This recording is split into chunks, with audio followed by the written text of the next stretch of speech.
Айбек, бол эми кайт. Мектеп бүтті, чай içeriz. Деп, олтырасыз ушул жердечи. Караңыздар, Кодклош компаниясынын ооруканатта туруп жайында турабыз. Бул комплексинде өзүнчө жеке мектеби дагы, бала бакчалары дагы бар болуп достор.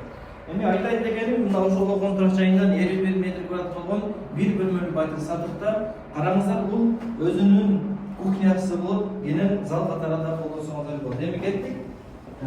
Бул жагында болсо бизде уктоочу бөлмөсү мына ушундай кенен достор.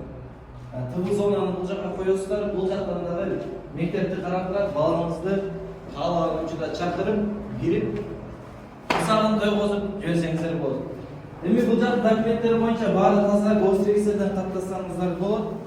Бул жагында болсо санузал замешанный, баары батат бунун ичинде. Раковина, унитаз, ванна, арестонун баарын койсоңуздар болот достор. Бул жагы прикошкасы, эми кимге кызык болсо жазыңыздар.